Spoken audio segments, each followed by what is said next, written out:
Have you ever dreamt of a better version of yourself? Younger, more beautiful, more perfect.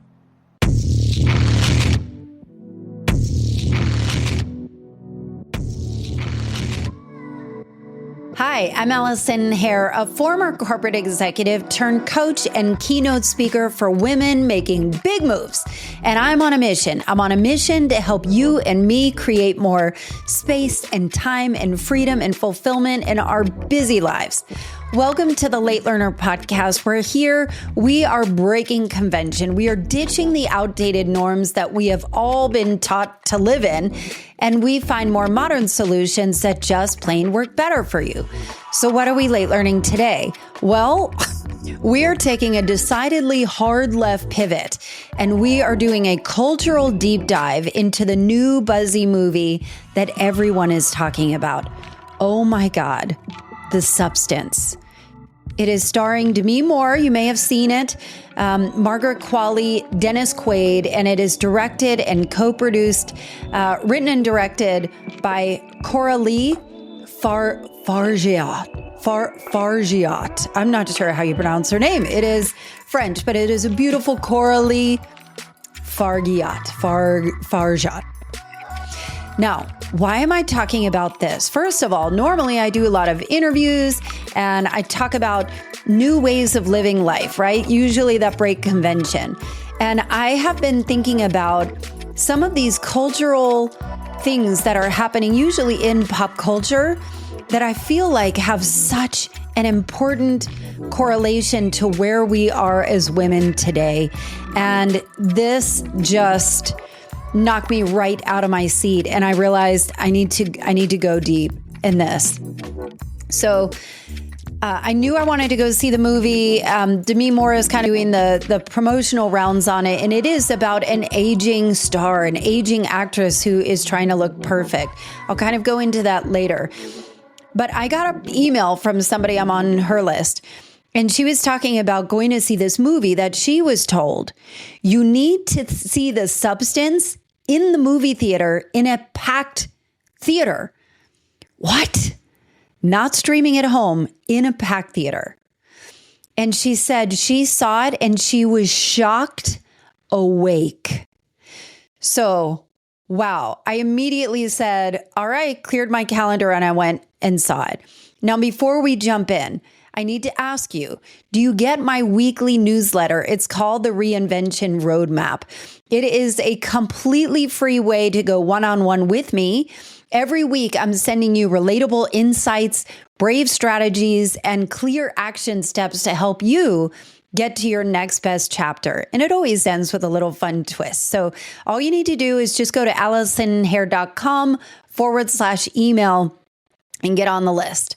Now, also, as we are looking at closing out the end of this year, if you're looking for a more personalized way to reinvent your future on your own terms, I've got a couple of spots left to work with me one-on-one for a 3-month outcome-driven coaching engagement. So if you've been considering making a big life change or start that podcast or make a career change or make a big family change. Maybe you're looking at divorce or moving or a blended family, whatever it is, but you're not sure. Maybe you just have a schedule that's so busy. You don't know how to find the space and clarity to make the changes that you want. Let's get on a free call to brainstorm. No obligation. Go to AllisonHare.com/schedule. Okay, let's get into The Substance. My Lord. Okay, I have not stopped thinking about this movie. And not only that, I'll give you the kind of movie premise. Okay, I'm not going to do any spoilers. So the premise is that there is a woman. Her name is Elizabeth Sparkle. And Elizabeth Sparkle is an aging star, a woman that had been celebrated for her beauty, for her perfection, for her body, her entire life. And she gets to this point where she is no longer being considered for jobs and even gets fired from her job because she is aged out. So she gets this opportunity to, it's this mysterious opportunity to get an injection that would essentially split her DNA into two. One single injection unlocks your DNA and will release another version of yourself.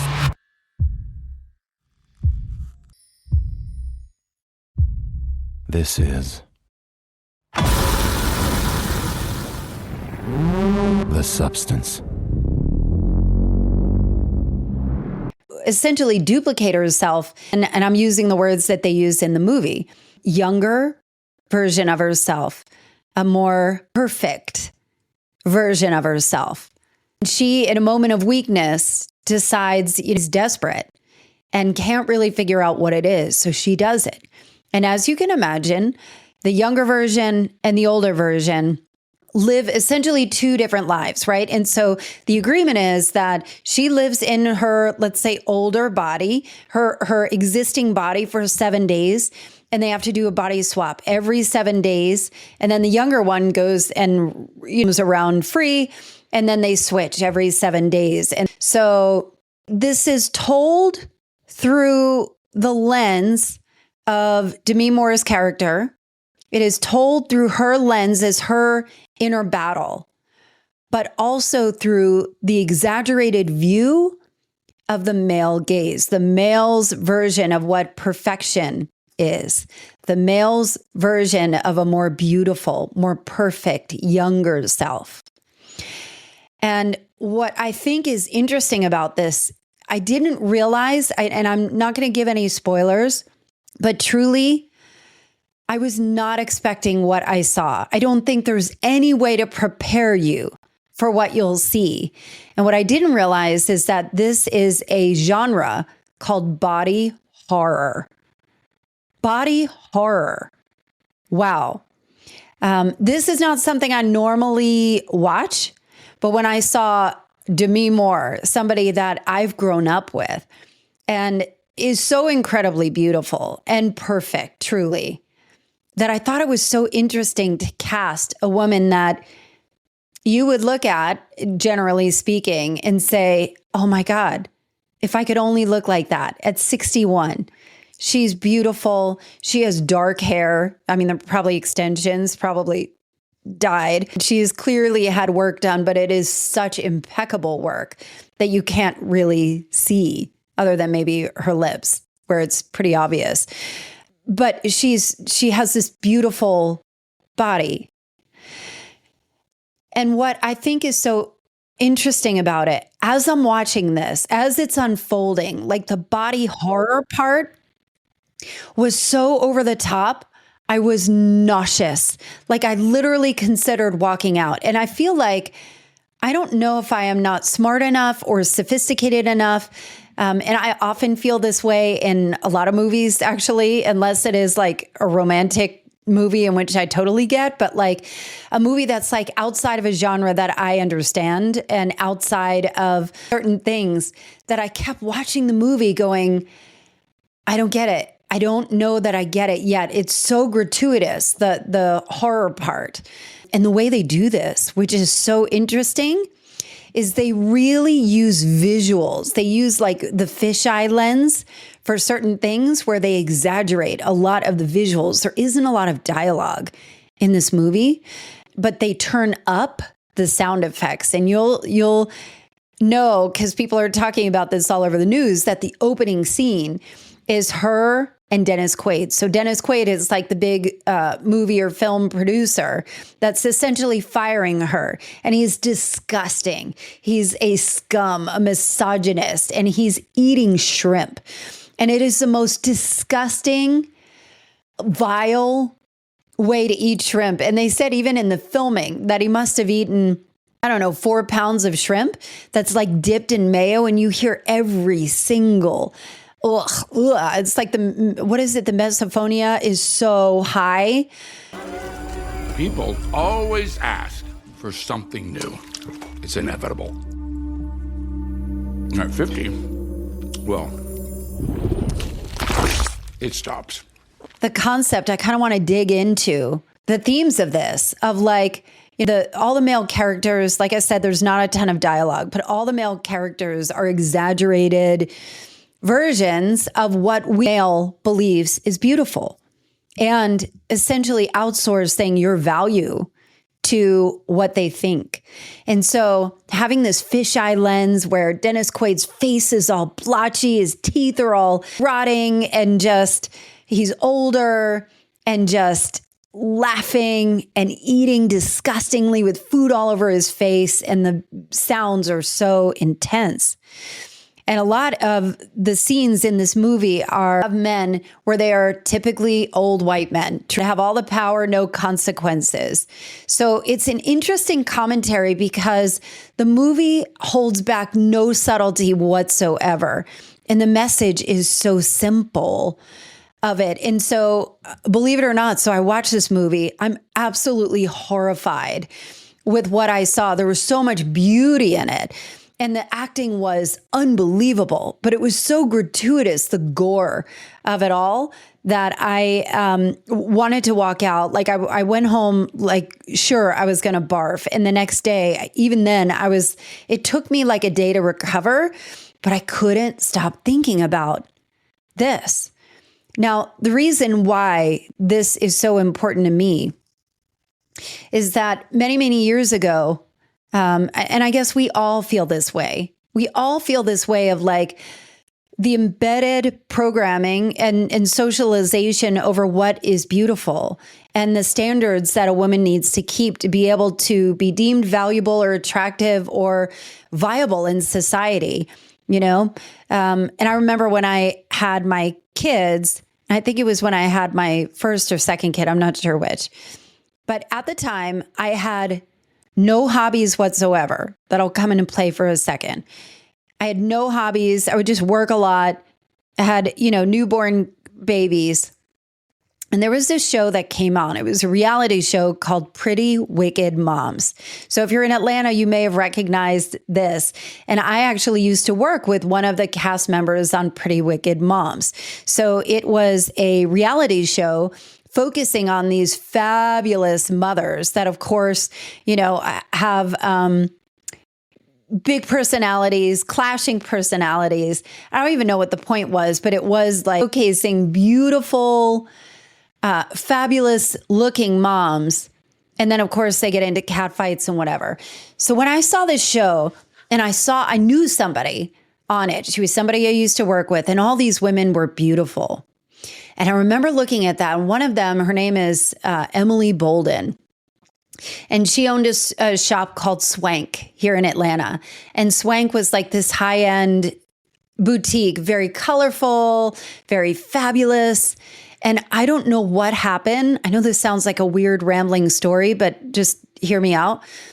I went to the shop and I just wanted to look exactly like them. It was so important to me that I did not look like a harried, haggard mom whose life had run over her when she had kids. It was so important for me to remain looking unfettered and flawless and be fabulous and wear fantastic clothes and not put on a pound. I remember I used to say a lot, the only evidence that I have kids that I want on my body are my kids, not me. And so I had gotten into this incredibly obsessive,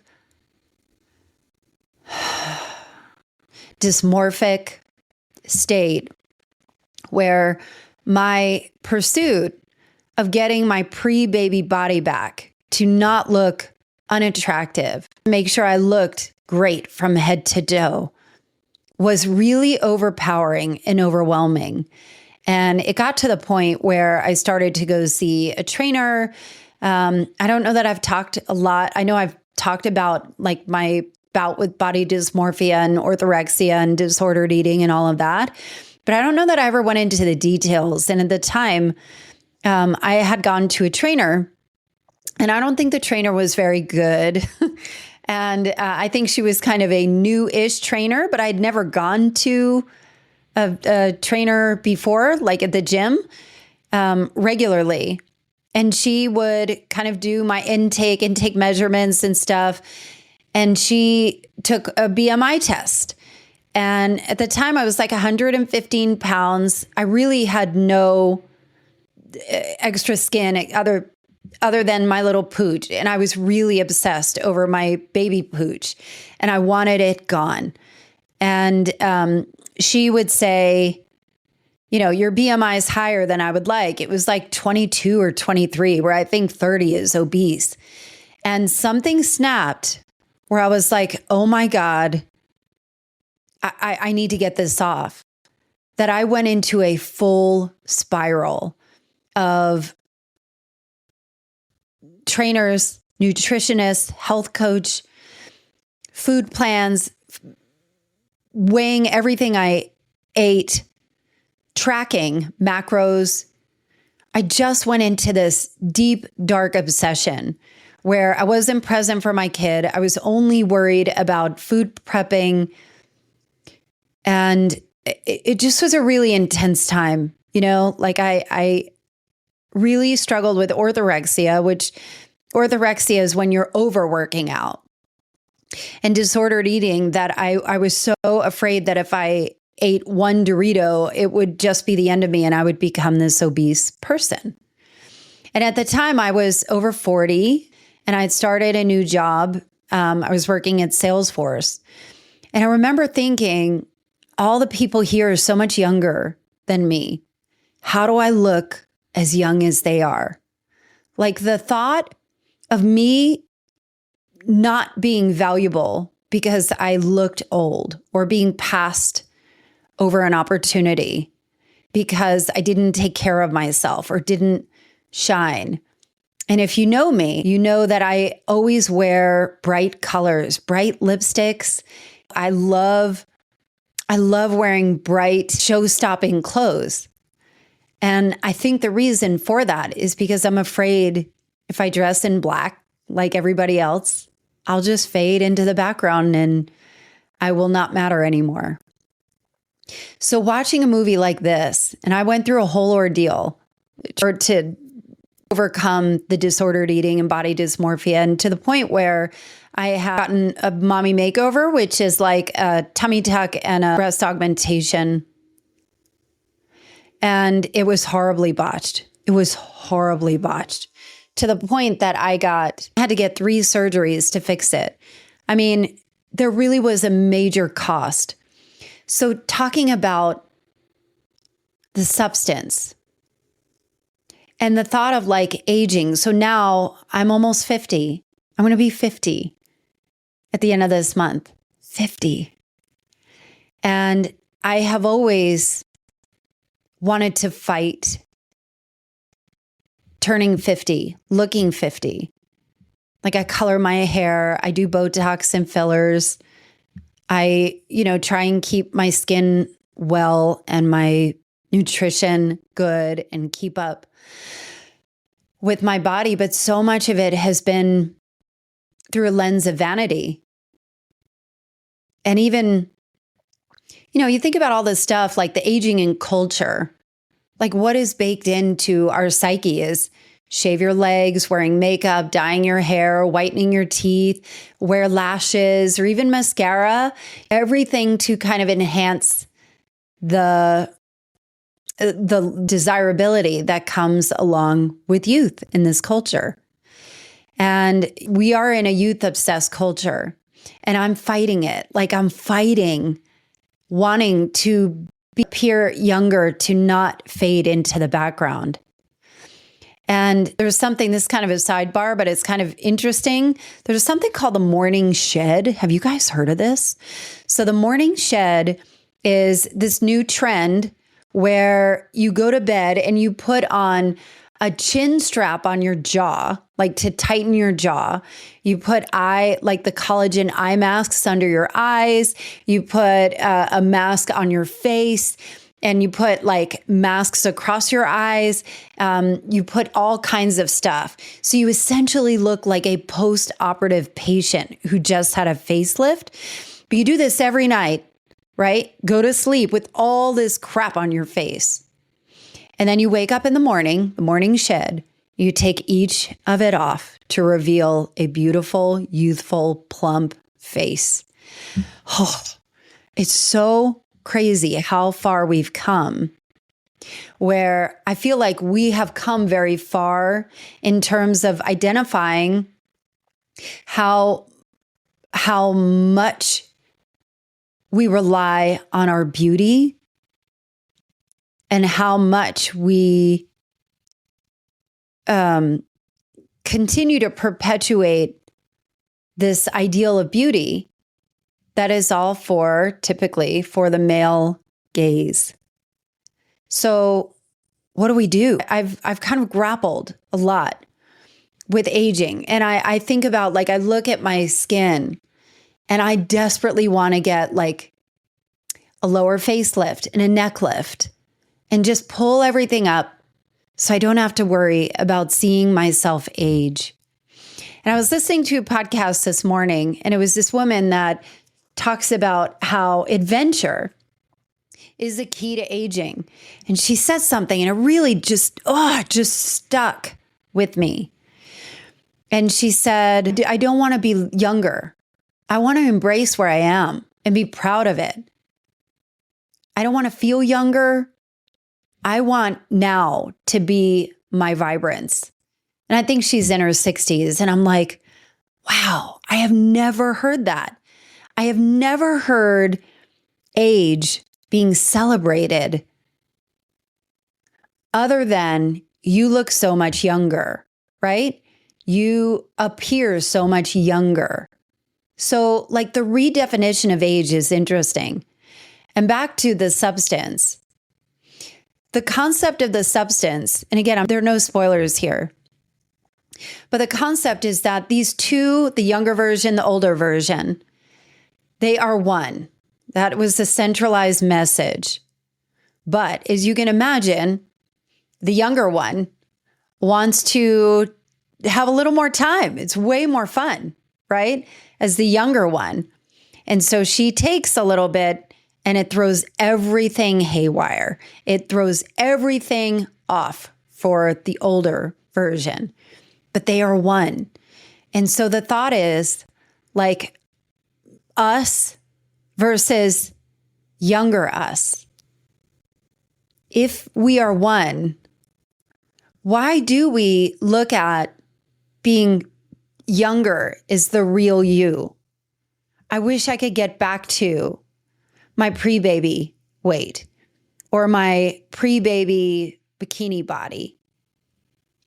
But if this is you now, it's just an interesting concept. So I had a lot of questions. I started going down a rabbit hole around interviews of what this all means.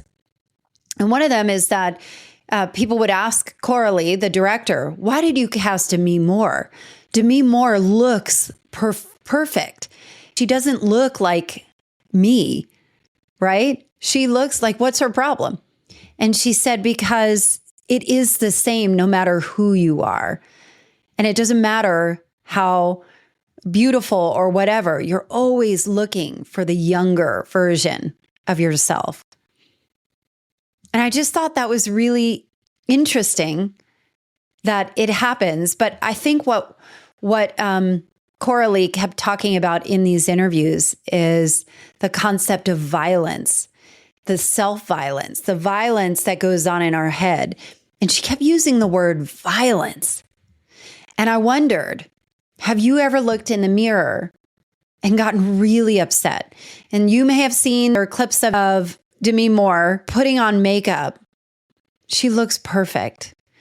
And then in the movie, she's going on a date. And it's not a spoiler. She's about to walk out to go on the date, looks back in the mirror, decides to put on more makeup, brighter makeup, feels like it looks worse, so she keeps putting on more and more makeup where it doesn't look as good. And she just gets so mad. She just wipes everything off, rips off her lashes, and she's just so angry. And I know that when I walk past a mirror, a lot of times, like, I'm caught off guard. Like, who is that? What happened? Did I let myself go? Is it letting myself go that I am aging, that there are sagging skin, or whatever. It's just, I wonder if we can change. I don't know that I have any answers. And I know this probably feels like a rambling mess, but the message of the movie is really the absurdity. The ideals that we perceive are put on us that we have integrated into our psyche. And what does it look like to unwind from that? Isn't that interesting? Violence. You versus the younger version of you. Are you at war? Are you at peace? And I think about, I'm not at peace. I'm not at peace at all with it, and I'm fighting it. And I wonder the difference between wanting to look a certain way. I enjoy having my hair brown and not gray and wiry or whatever it is. I enjoy the bright lipsticks. I enjoy it. But I wonder how much of it is covering me looking older or not like I used to. It's just an interesting perspective. I'm curious to get your thoughts if you've seen it or if you will see it. Again, for me, it was so relentlessly absurd. What was interesting is even being in the theater, there were a lot of people laughing at some of the most horrific parts. And I don't know if that's like a body horror thing or a nervous laughter or that it was so over the top that you couldn't help but laugh. It was just wild, y'all. And I think it's an important film. I don't know that I do not have the stomach to watch it again. There's no way. But having seen it, I'm glad I saw it. I'm glad that I understand the message enough to consider rethinking my position and how I treat myself. Or maybe you treat yourself. Maybe you found peace with it. A lot of times when I've released episodes or write blogs on this topic, I always have very interesting responses from people that are in all areas of the spectrum with no judgment of just, Allison, I know where you've been. I have come to a better place with it or whatever it is. And it's an interesting perspective that I think deserves more conversation. And I'm just happy that the substance is out and having this conversation. So with that, I want to thank you for listening. I know this is a little bit of a pivot from the format of my other episodes, and I hope you like it. If you do, let me know. If you don't, let me know. I'm interested because there are some big changes and shifts that are happening with this podcast. And I'm so grateful. I've been doing this for 5.5 years, this podcast. And I think there is a direction that is emerging that I'm really excited about. I'm hopeful that you will come along with the journey and share with a friend. And I hope you share this episode with a friend. And I hope you leave a review and talk about it in your own circles, because that is how culture changes when we see and we hear each other and we have meaningful discussions about things that matter and things that occupy our space in our minds that maybe go unsaid for too long. So with that, thank you for listening. And if I don't see you on the socials where I usually hang out, I'd love to hear from you. Send me a DM. Let me know that you heard this episode. Then I will see you next time Late Learner drops. I'm Sue.